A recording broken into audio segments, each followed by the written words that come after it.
Di kesempatan ini juga saya ingin menjelaskan ada beberapa dakwaan yang telah dikeluarkan terhadap saya secara individu berkenaan dengan penganugerahan kontrak secara runding terus yang dianggarkan bernilai 700 juta. Hal ini bukanlah perkara baru kerana menjelang bulan 11 atau bulan 12 kita telah melaksanakan dan terbuka dan saya panggil wartawan untuk projek dredging ataupun pendalaman sungai Kelang tersebut.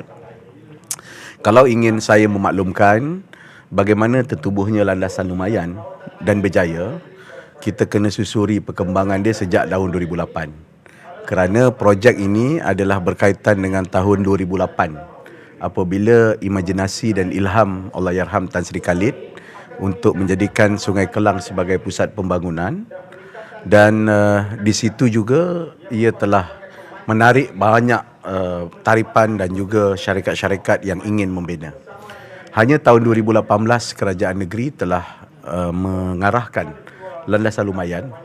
Landasan lumayan ini adalah milik penuh kerajaan negeri Selangor di bawah Menteri Besar Incorporated ataupun MBI. So, baru kita buat RFP dan ia melibatkan 98 syarikat secara keseluruhannya yang kita accumulate dan kita kumpulkan sejak tahun 2008. We invite all dengan beberapa sertifikasi. Namun, satu proses RFP yang telah kami laksanakan sepanjang 8 bulan. Dia berlangsung pada akhir tahun 2019 sampailah bulan 8 tahun 2020, kita tidak ada menerima cadangan yang menarik dan layak untuk menduduki ataupun melaksanakan projek tersebut. Justru kita telah menerima tawaran pula pada akhir tahun 2020 daripada Berjaya Land untuk membangun bersama-sama dengan kerajaan negeri. Jadi pihak Landasan Lumayan telah membawa usul tersebut ke Bord Landasan Lumayan, membawa usul tersebut kepada Bord MBI, sampailah kepada Majlis Mesyuarat Kerajaan Negeri pada tahun 2021. Tahun 2021. Jadi maknanya landasan dan kemudian setuju dengan formula wujudkan landasan lumayan berjaya ataupun landasan berjaya.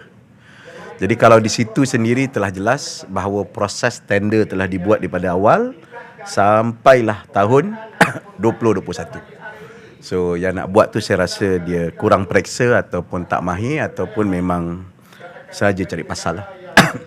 Kemudian di akhir tahun 2022 ataupun Oktober tahun 2022, Landasan Lumayan berdatang kembali pada negeri.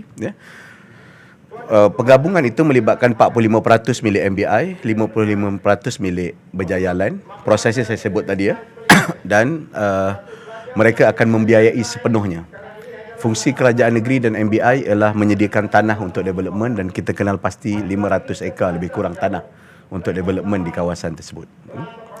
Jadi seterusnya apa yang berlaku ialah berlaku banjir besar tahun 2021 dan salah satu daripada term kepada projek pembangunan itu yang akan dibiayai sepenuhnya oleh Berjaya. Kerajaan negeri sediakan tanah, pembangunan dibiayai sepenuhnya termasuk pembersihan dan pendalaman Sungai Kelang.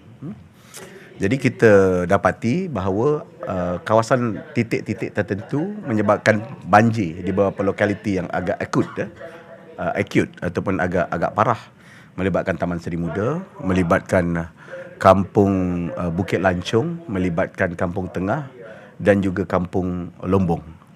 Jadi apa yang berlaku tahun 2022 ada tawaran daripada pihak Landasan Lumayan yang telah dipilih oleh kerajaan negeri sebagaimana tawaran awal tadi untuk membuat dredging ataupun pembersihan.